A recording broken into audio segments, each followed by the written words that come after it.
Bien, vamos a hacer algunos ejercicios que quedan de la clase pasada también, como para repasar.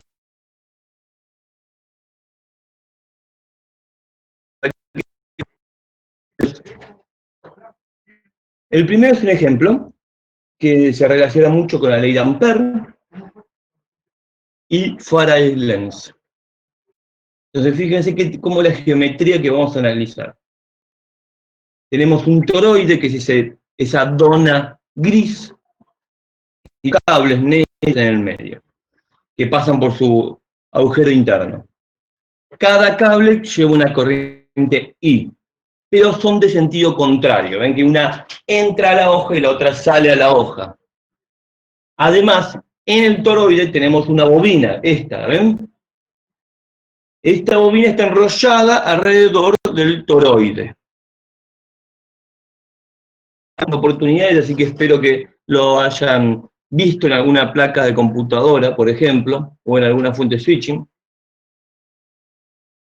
Y lo que pregunta es, ¿cuánto es la tensión inducida en la bobina que está enrollada a la lista? Si necesito saber la tensión desde acá hasta acá. Bueno, ahí abajo ya tenemos un poco la respuesta a dónde tenemos que ir. Siempre que pidan tensiones inducidas, ¿ustedes qué tienen que hacer? Ahí ya tienen una pista. Díganme, primero ley de Ampère, y después, ¿qué tienen que hacer? Con la ley de Ampère obtienen el campo magnético. ¿Cuál es el siguiente paso? ¿Qué tienen que obtener? Lo pueden escribir en el chat, por favor, agradecería mucho.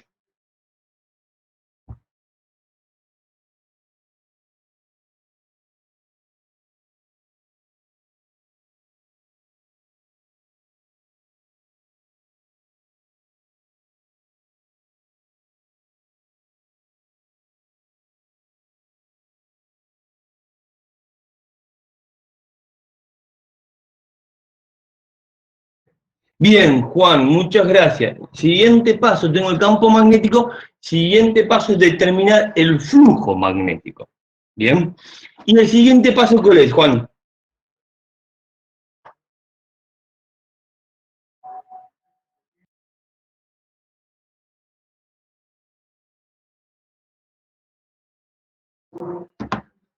Yo tengo campo magnético, determino el flujo magnético haciendo la integral en área, y después, ¿qué tengo que obtener?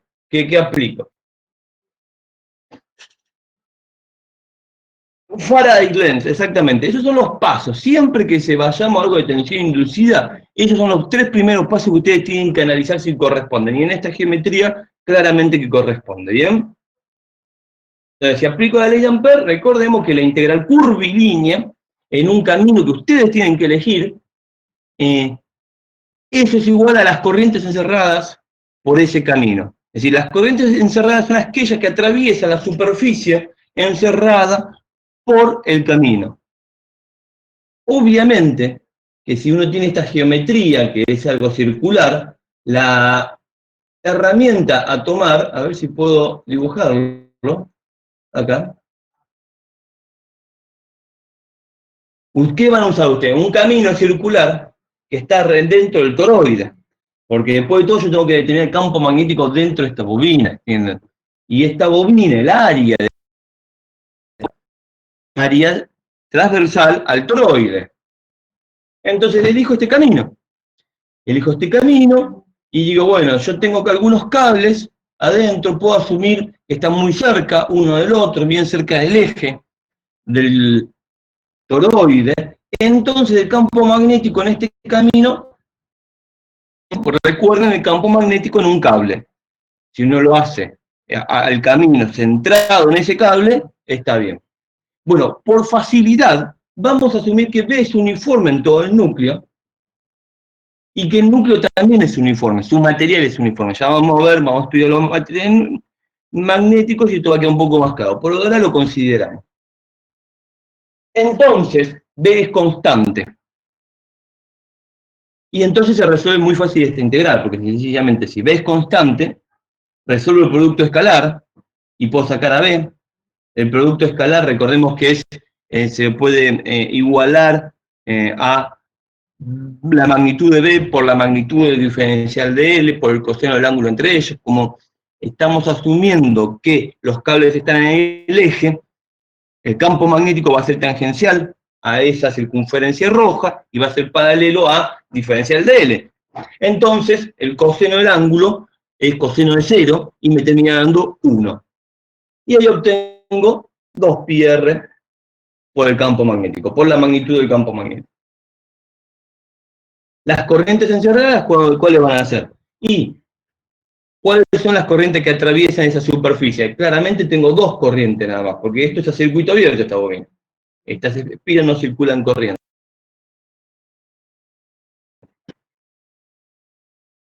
Una entra y una sale. Yo tengo que respetar esos signos, ¿eh? Entonces, pongo I menos I, es decir, una que entra y una que sale. Y ahí me está quedando, obviamente, que las corrientes son cero, la suma de las corrientes. Y por lo tanto, el campo magnético es cero. Ahora, si yo tengo una sola corriente, ¿qué va a pasar ahí? Que no se van a anular, ¿no? Si circula por un solo cable la corriente, y acá tenemos el desarrollo completo, ¿ven? Aquí ya no tengo I menos I, tengo una sola I. Puedo despejar y obtener un campo magnético. Puedo entonces obtener un flujo magnético, que como estoy asumiendo que B es uniforme y el área es uniforme y el material es uniforme, por eso puedo decir que esto es B por A.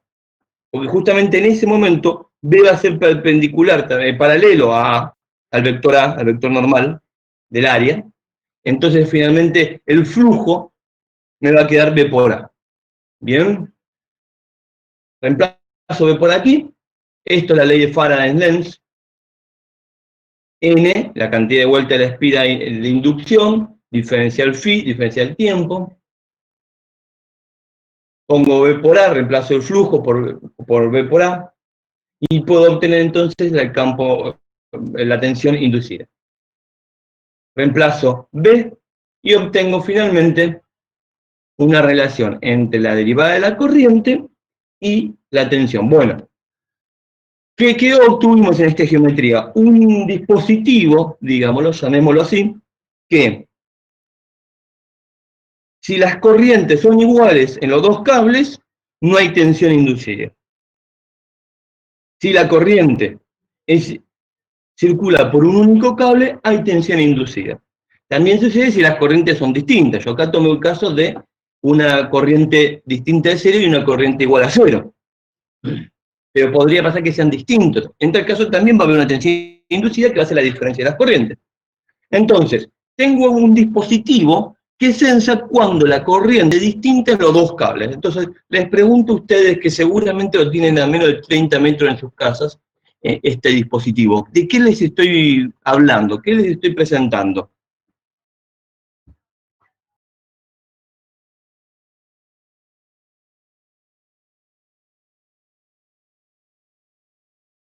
¿Se entendió la pregunta?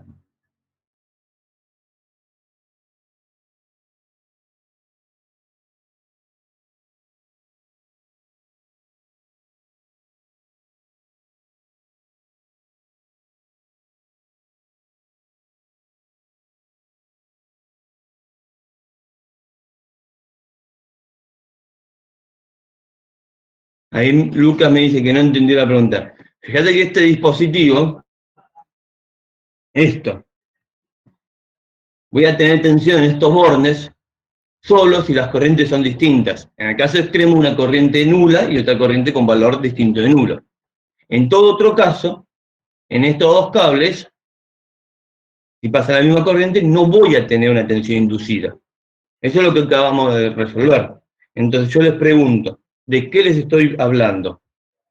En sus casas tienen esto. ¿Qué es? Como una trivia.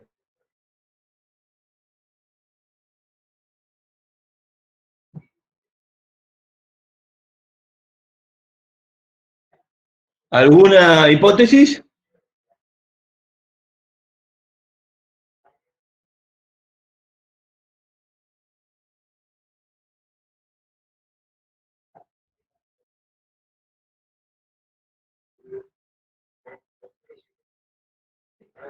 Por favor, alguien que quiera equivocarse y decir algo, pero sí sé que están del otro lado.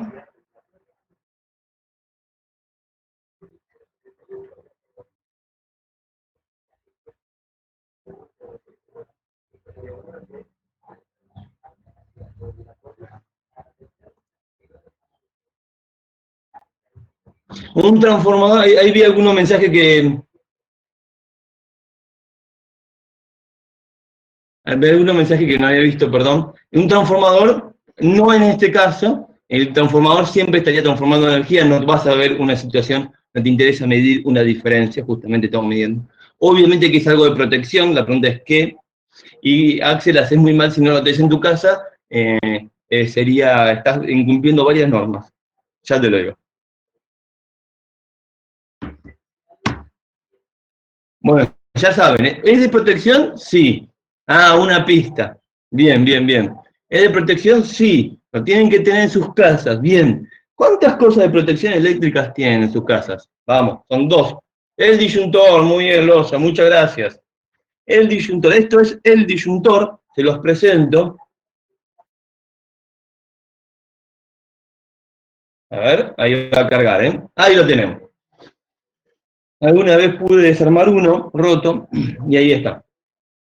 Fíjese que tenemos núcleo, en blanco en este caso, los cables, vivo y neutro, marrón y blanco, que dan una vuelta, bien, alrededor del núcleo, y les pregunto por qué da una vuelta, y después la bobina en donde se sensa es este cablecito de cobre que está enrollado en algún lugar por acá atrás. Entonces, este cablecito de cobre que se ve acá va a actor propiamente.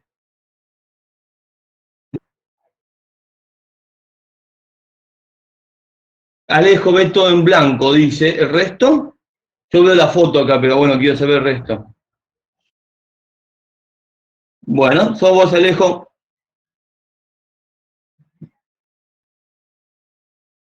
Bueno, ¿por qué tengo dos, da una vuelta el cable, el marrón? ¿Ven que acá claramente se ve que entra, gira y vuelve a pasar?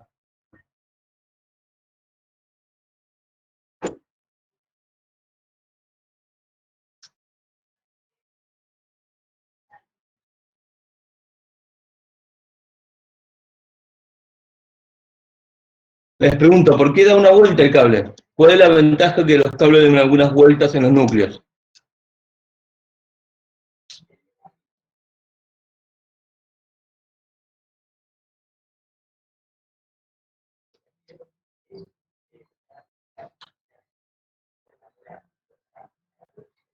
Bueno, los cables, cuando uno está en magnetismo, si quiere aumentar la ganancia, siempre tiene que dar vueltas en los núcleos. Es muy sencillo.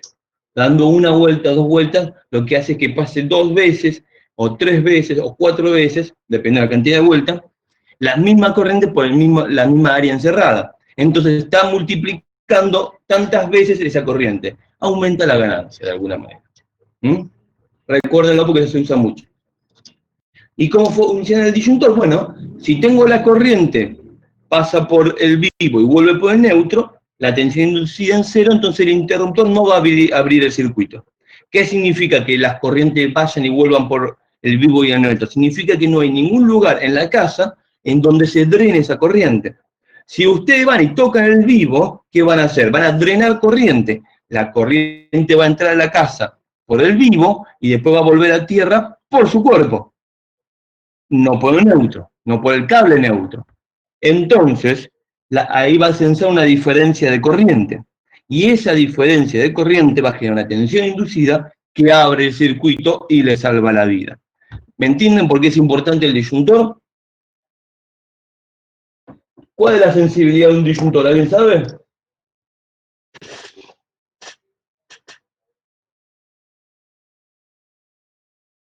Bueno, después vayan al disyuntor en su casa y miren qué tiene escrito en la parte frontal, digamos. Además, si alguien queda solo en este momento y me dice, genial. Y lo tienen cerca, no hace falta que salga muy lejos.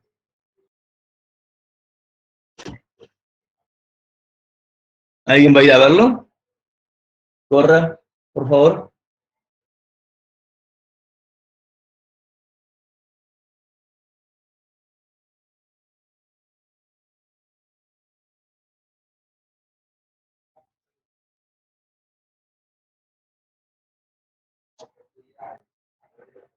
Bueno, esa corriente, que después espero que vayan a ver, son típicamente 30 miliamperes, es la corriente de corte del disyuntor.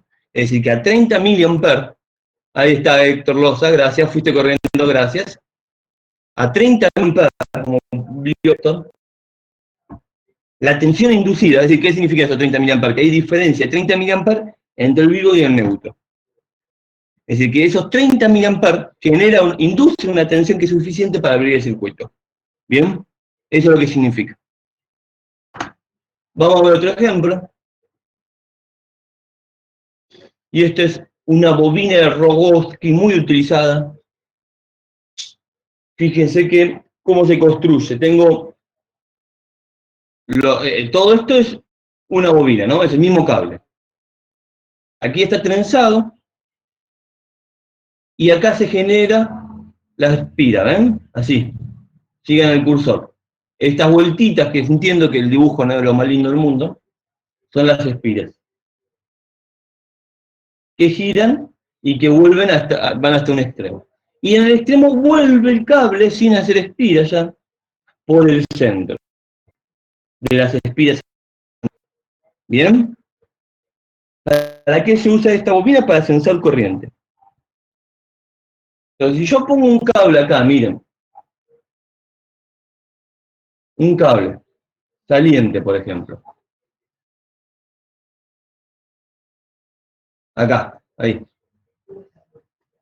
¿Cuál es la tensión inducida en estos bornes?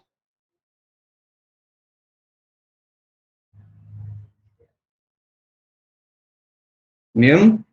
¿Ustedes me podrían contestar eso? Tenemos n vueltas de la espira de Rogowski, la bobina de Rogowski. La sección es A. A es esta sección de la espira que está acá. Vamos a hacer un circulito. Que por adentro de esta sección es que viaja el retorno, ¿no? El radio de la bobina va desde su centro hasta las espiras propiamente, el centro de las espiras. Y tengo un largo de bobina igual a L y una densidad de vueltas. ¿Cómo tenemos que hacer para obtener la tensión inducida?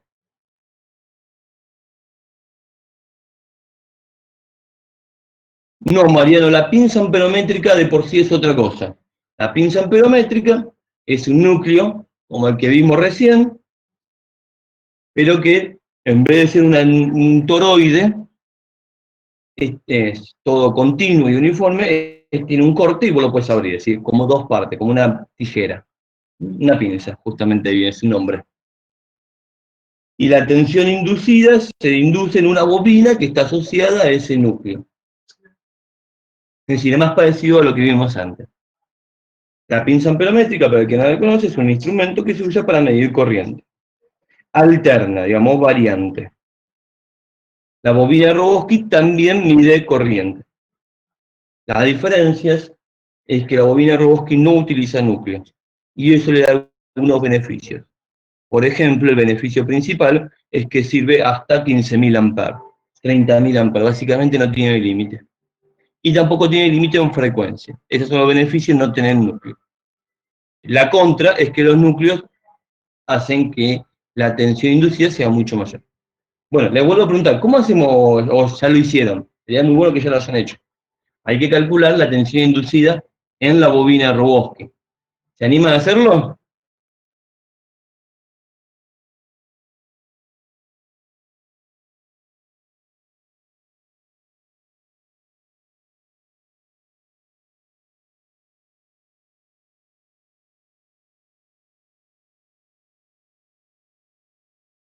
Bueno, ahí lo tenemos, mírenlo. A falta de contestación yo sigo.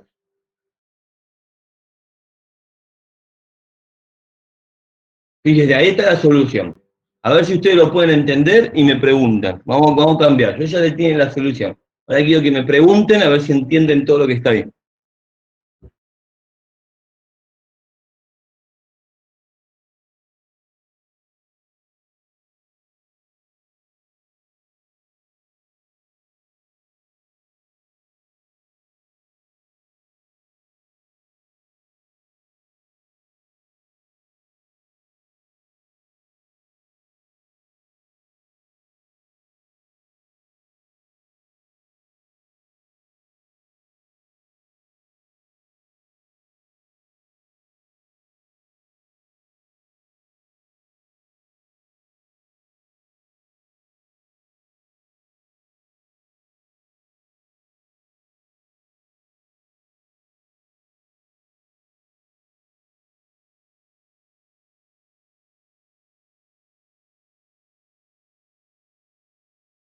Claro, Héctor, ahí está, muy bien, gracias.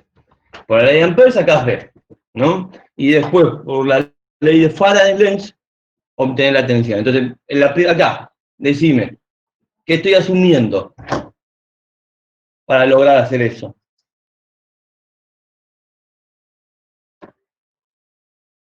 Tiene usted, en la primera oración, yo resuelvo la ley de Ampère. ¿Qué asumo? Campo uniforme y constante, excelente.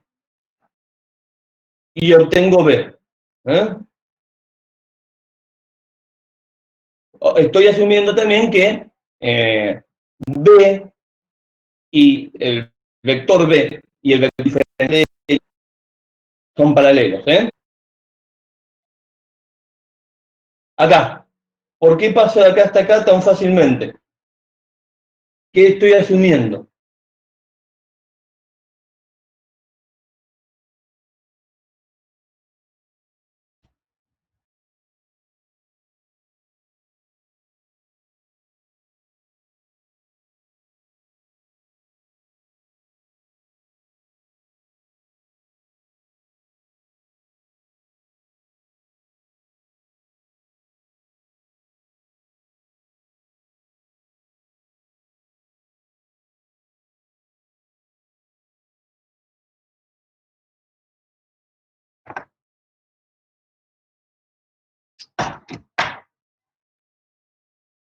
Exactamente, Mariano. Estoy asumiendo que flujo B por A. Y eso lo puedo hacer porque,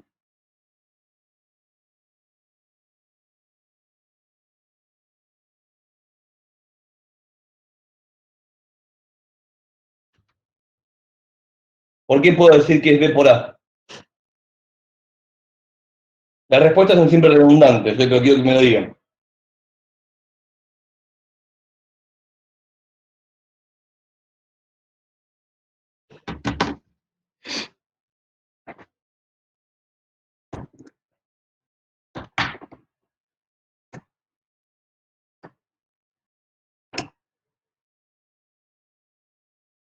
Exactamente. Seguimos asumiendo que B es constante y uniforme en el área. Y que el área también es uniforme, que todas las espías tienen el mismo área.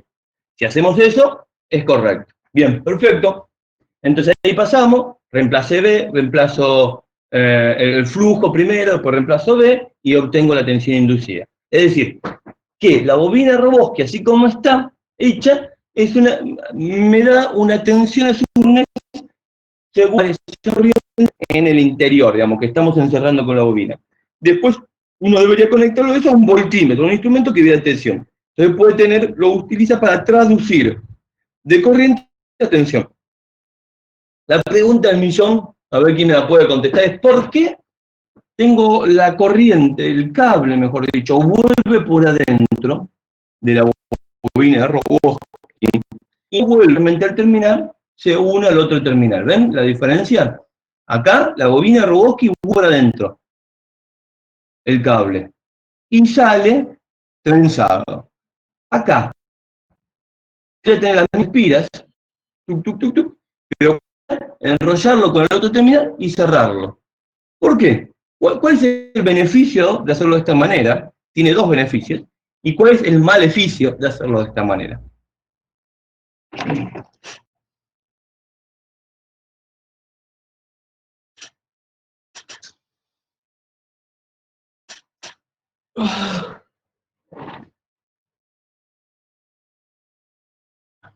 No, en sí, Héctor, en sí típicamente estas bobinas tienen que bobinarse sobre acrílico o algún tipo de aislante. Ahora le voy a mostrar una. eh, tipo, por ejemplo, se puede usar un cable coaxil para hacerlo.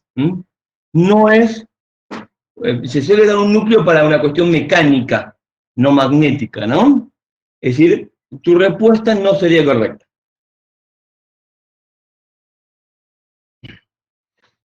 Hay una cuestión práctica. Hay una cuestión práctica. ¿Cuál es el beneficio de tenerlo abierto y el maleficio de tenerlo cerrado?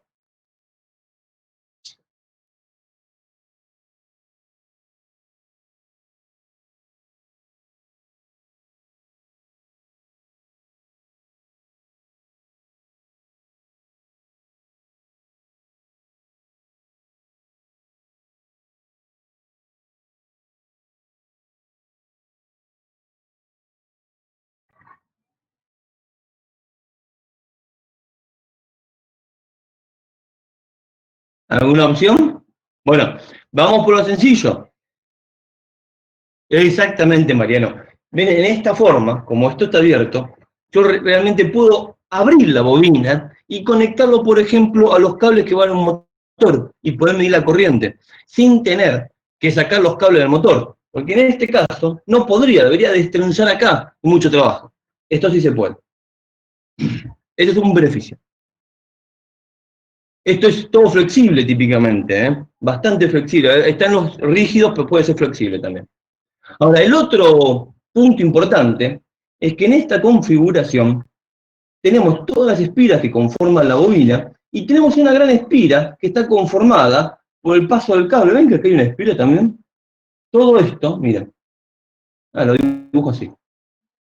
Todo esto es una espira y va a estar siendo afectada por campo magnético externo. ¿Eh? En cambio acá no tengo esa espira, porque se cierra por adentro. No tengo un área encerrada. Acá sí, acá no. El área encerrada es esta, estas espiras. Únicamente va a agarrar el flujo magnético que está dentro de las espiras. Acá va a agarrar que va dentro de las espiras y el flujo magnético que pasa por esta gran espira. Por eso es que se usa esta bobina. Y por eso la bobina de Rogowski, más allá de ser un cable, es famosa. Desde ya hace cientos de años. No, cientos de años no, 100 años. Ahí tenemos un ejemplo.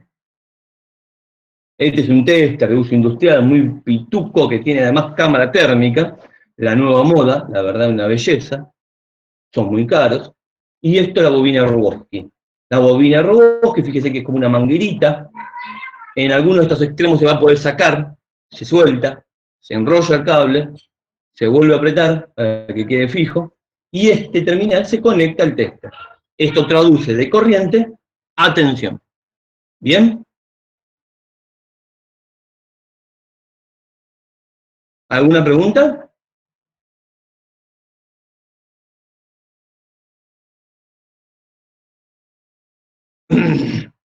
Bueno, ya la inductancia del toroide lo hicimos la clase pasada, lo vamos a repasar un segundito porque vamos a hacer ahora el toroide real. ¿Cómo resolvemos nuevamente la inductancia de un toroide? Bueno, primero calculamos el campo magnético, asumimos en este caso que es uniforme y que el área es constante en todo el núcleo. Entonces, si B es uniforme, puedo, dentro del núcleo, puedo calcular únicamente B por un radio medio, no hace falta calcularlo para todo, y obtengo, después calculo el flujo, haciendo la integral de flujo, y como asumo que es uniforme el área y el campo, me queda B por A. Y después, por la ley de Fadens, obtengo la tensión inducida y finalmente la inductancia. ¿Bien? Esto lo hicimos en la clase pasada, por eso fui muy rápido. Ahora, ¿qué pasa si no puedo asumir que B es uniforme? ¿Qué pasa si tengo que considerar la geometría del núcleo? ¿Qué va a cambiar? Les pregunto. Acá está. Determinar la autoinductancia de un toroide cuyo núcleo tiene un ancho B, una altura A y un radio interior R grande. Es decir, ya no puedo asumir, por cómo es el enunciado, fíjese que el enunciado anterior, lo voy a volver a poner para que se entienda la diferencia, decía que B es uniforme y además informaba al radio medio. Esos dos parámetros, esas dos informaciones me dan la idea de que puedo asumir que acá es constante. Bien, no lo puedo hacer más ahora. Al contrario, ahora tengo que hacer la integral correcta en todo el núcleo. Bien, ahora, la ley de Ampère se va a seguir cumpliendo. ¿Cuál es la diferencia con antes? Que la ley de Ampère ahora la tengo que aplicar para cada radio posible, entre este punto y este punto. Entonces, tener un R acá, otro. Y en cada caso yo tengo un campo magnético distinto. Entonces la ley de Ampère usted la aplica y la deja genérica para cualquier R. La gran diferencia está en cómo calculan el flujo magnético, porque ahora no pueden asumir que el campo magnético es uniforme. Entonces cuando hacen la integral del flujo magnético, tienen que ver cómo se comporta el flujo en cada diferencial de área. Y por lo tanto va a cambiar. Miren, tenemos 20 minutos de clase, así que voy a ir un poquito más rápido para terminar la presentación. Entonces, nuevamente calculo campo magnético, como siempre, porque asumo que es constante en el camino, en esa circunferencia, ¿está bien? Que elijo. Elijo un camino, que es con un radio de R chiquito, que ya no tiene un valor fijo, es una variable, e integro en el camino. Y obtengo entonces un campo magnético. Pero ese campo magnético va a depender de R. Y R va a tener ¿qué valores? Va desde R grande hasta R más B. Bien, mírenlo de vuelta. Va desde R grande, que dice radio interno, acá, esto es R grande, y esto es R grande.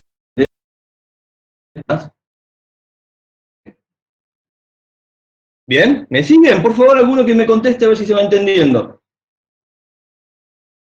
Bien, excelente, gracias. Ahora, ¿cómo hacemos el flujo magnético? Bueno, yo tengo que resolver esta integral. Siempre podemos asumir que B, vector y diferencial de área vector por la geometría, son paralelos. ¿Por qué? Porque elegí camino B, sabemos, porque es el campo magnético de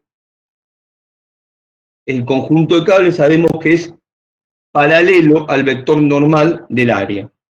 Entonces son paralelos, bien. Entonces lo resuelvo con resuelvo el producto escalar con el producto de las magnitudes, por el coseno del ángulo, el coseno de 0 es 1, listo. Bien, ahora, yo tengo que resolver ahora la integral, porque B no es constante en el área, ¿bien? Depende de R chiquita, del radio. Entonces, tengo que hacer la integral, y la integral de área es una integral doble entre el ancho y el radio. El ancho va a variar de 0 a A. Y el radio, como dije antes, va de R grande hasta R grande más B. Y esto es el campo magnético diferencial R diferencial área. Es decir, reescribo el diferencial de área con el diferencial, con una integral. Fíjense que A, mejor dicho, que el campo magnético no depende de A. ¿Por qué? Porque justamente, veamos el gráfico de vuelta, el radio es constante en A, ¿no? Esto sería A. ¿Bien? Entonces, el campo magnético debería ser uniforme, porque el R es constante en ese punto, eso es otro eje, digamos. ¿Bien? Entonces yo lo puedo sacar a toda esta integral, digamos, este integral no afecta, y finalmente se reemplaza por A. Y entonces me queda integral con respecto a R chiquita. La integral de 1 de idiota, fíjese que todo lo demás son constantes, n es constante, y no depende del radio, depende del tiempo. Un sub 0 es constante, 2pi constante. La integral de 1 es el logaritmo natural de R. Y lo tengo que reemplazar en R más B. Bueno, eso me queda el logaritmo natural de R más B menos logaritmo natural de R. Ahí existe la propiedad de los logaritmos, donde si se restan cosas, es igual a la división, el logaritmo de la división. Y eso es lo que me queda aquí abajo. Bien, finalmente puedo obtener la inductancia como N, nuevamente, dividido la corriente. Reemplazo phi, y me queda n al cuadrado porque yo tengo dos n's. El primero, que es la tensión la cantidad de campo magnético, y el segundo, que tiene que ver con la tensión inducida, que se autoinduce, ¿bien? Ahí entonces obtuve la inductancia del toroide real. Díganme ustedes si hay alguna duda.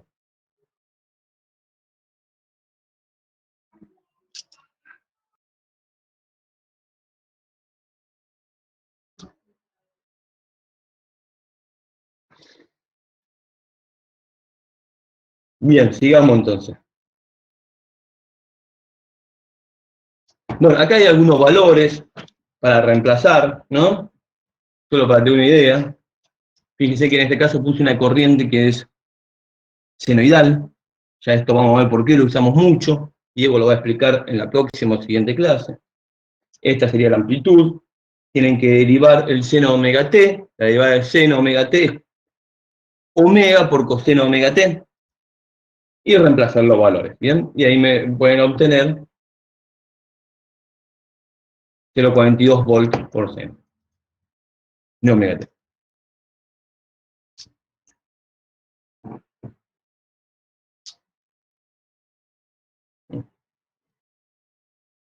Bueno, vamos a ver otro ejercicio que es la autoinductancia de un cable coaxial.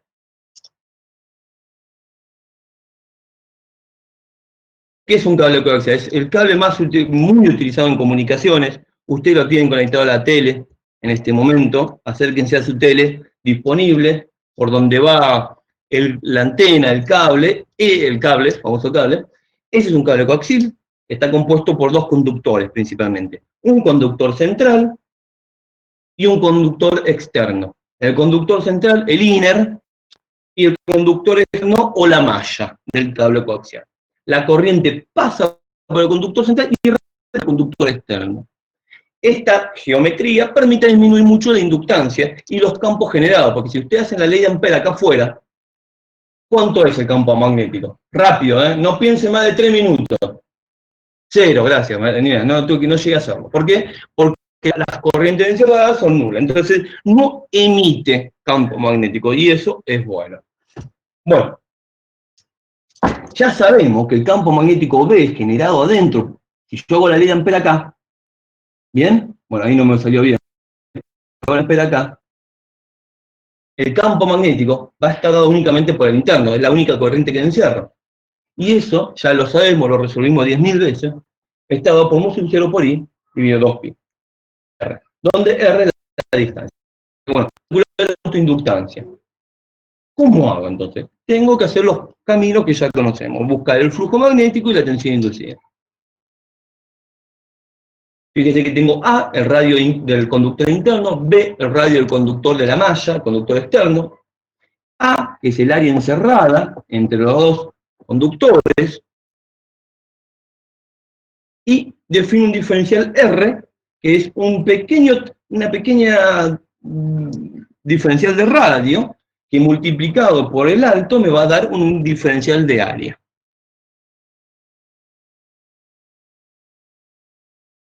Podemos aplicar la regla de mano derecha para ver que B se cierra en sentido. Entonces pongan en la pantalla el dedo gordo apuntando hacia arriba, hacia la flecha de la corriente interna, y van a ver que la mano se va a estar cerrando en el sentido de B. ¿Bien? ¿Lo están haciendo? Todos como locos haciendo un movimiento en la pantalla, ¿sí? Bien. Asumo que yo lo estoy haciendo, ¿no?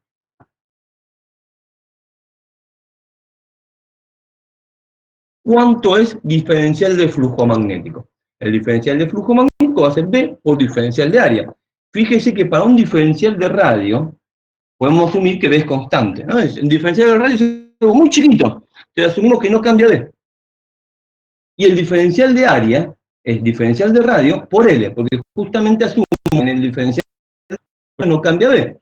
Y L es la altura que estoy analizando.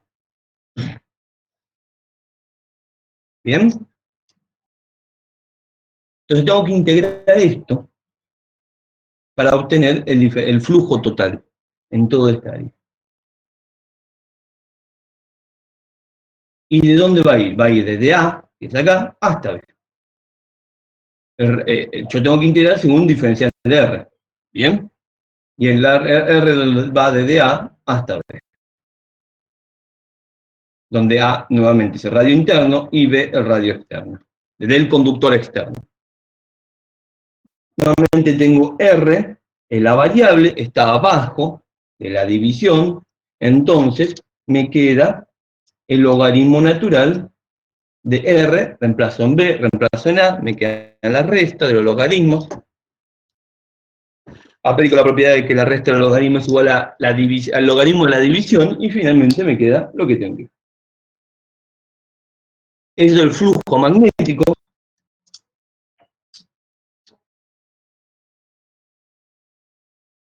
Y finalmente, ¿cuántas espiras tengo? ¿No? Esto es siempre n por el flujo magnético. Bueno, tengo una única espira en este caso, y yo no sé si eso se entiende. Lo que estamos asumiendo es que acá esto está cortocircuitado en los extremos para formar la espira, ¿no? Presente una baja resistencia, si no, no tengo espira.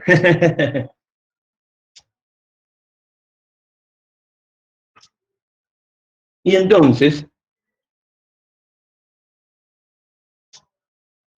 me queda el flujo magnético dividido la corriente para obtener la inductancia. Acá tengo la corriente, se tacha con esta otra corriente, y me queda la inductancia del cable coaxial. Bueno, en todos los materiales que vamos a trabajar, como lo explicamos para las capacidades parásitas, todos tienen inductancias parásitas. Como ingenieros electrónicos la tienen que conocer y siempre prestar atención, dependiendo de las aplicaciones que ustedes realicen, hacer más o menos importante la aplicación. ¿Bien? ¿Hay alguna duda hasta acá?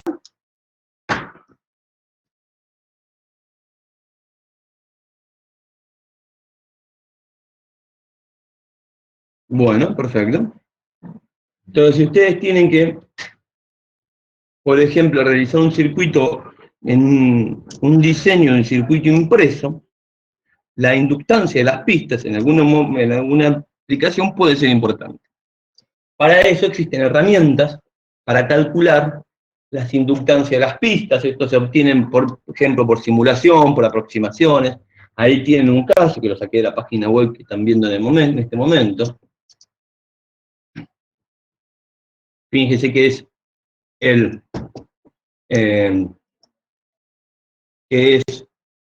tenemos un camino, este es el trazo, por donde estamos conectando dos componentes, por ejemplo, y lo que tenemos abajo es un plano de tierra. ¿Qué es un plano de tierra? Es un plano en la placa, en el circuito impreso, en este caso de 2 capas, en donde lo conectamos a tierra. Entonces la corriente va por acá arriba y vuelve por abajo. ¿Bien? Recordemos que cómo se hace un circuito impreso. Bueno, uno tiene una placa aislante de epoxi, la fabrican directamente con una capa completa de cobre en ambos lados y después come lo que no quiere, básicamente. Y lo que no, entonces se terminan quedando las pistas de un lado de la capa y del otro lado de la placa queda un plano. Ese plano lo solemos conectar a tierra porque tiene este beneficio, hace que retorne la corriente. Entonces uno controla que la inductancia sea baja. En este caso, fíjense que tenemos según el ancho de la pista y la separación entre pista y plano de tierra, que está dado por el aislante que uno coloca en el medio, son los 2 parámetros que necesitamos para calcular la inductancia. Bien. Si ustedes están haciendo un diseño, lo que tienen que hacer es recurrir siempre a calculadores, digamos, de inductancias, y acá tenemos uno que yo uso, que es el Saturn PCB. Es gratuito, muy fácil de instalar, creo que no requiere instalación, y lo que tenemos ahí es, en esta captura de pantalla, digamos, es cómo se calcula, o la herramienta para calcular la inductancia de una vía. Una vía es un agujerito en la placa, ustedes después agarran su placa de computadora y mírenla, que conectan distintos niveles de la placa. Recién le mostré el plano de tierra y una pista en la parte superior. Ahí tienen 2 caras, la superior y la trasera. Bueno, se pueden fabricar distintas placas donde tienen muchas capas en el medio, hasta 6, 7, no sé ya cuántas pueden poner en el medio. Y para conectar esos distintos niveles se usan vías, son agujeritos con estaño adentro. Se conducen. Esos agujeritos con estaño, dependiendo del diámetro del agujero, el diámetro del pad, la altura, la cantidad de cobre o de estaño que pusieron, dependiendo de esos parámetros geométricos de fabricación, uno va a tener una capacidad parásita y inductancia parásita. Esa pista. Como diseñadores, ustedes tienen que saber que existe esta inductancia parásitas, que la inductancia parásita siempre va a generar el comportamiento RLC, que demostró Diego, lo llamamos ringing en electrónica, y eso puede ser indeseable. También pueden calcular su resistencia en continua, pueden calcular su frecuencia de resonancia, y lo mejor de todo, la corriente máxima y la potencia de disipación. ¿Cuánta temperatura se va a ir por esa vía? Todos esos parámetros pueden llegar a ser muy importantes en sus diseños. Ojalá alguna vez hagan cosas tan desafiantes como para que tenga que pensar en estas cosas y volverse loco. Bien, si quieren saber un poco más sobre la fabricación de... no puedo copiar acá. Circuitos PCB, tienen que ir a ver este video que tienen ahí. Ahora lo voy a abrir y se lo copio en el chat, así ustedes pueden mirarlo. Yo creo que para el acuerdo, Diego, terminamos. Pueden agarrar el video, mirarlo, y es un video explicativo de cómo fabricar PCBs. De manera correcta y profesional, no en sus casas, ¿no? Es bien. Ahora copio bien el enlace en el chat.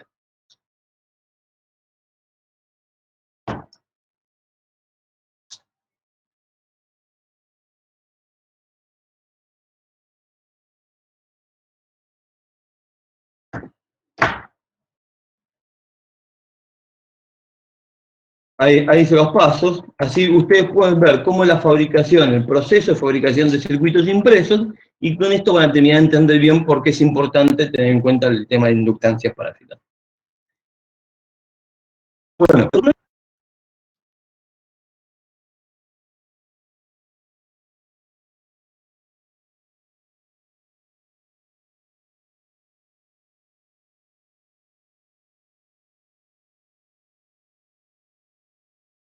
Bueno, Diego, ¿estás de acuerdo? ¿Qué hace ahora? Bueno, dale, terminemos por ahí. Bueno, chicos, Axel, quédate un segundo y hablamos. Nos vemos, caballeros. Hasta el sábado que viene.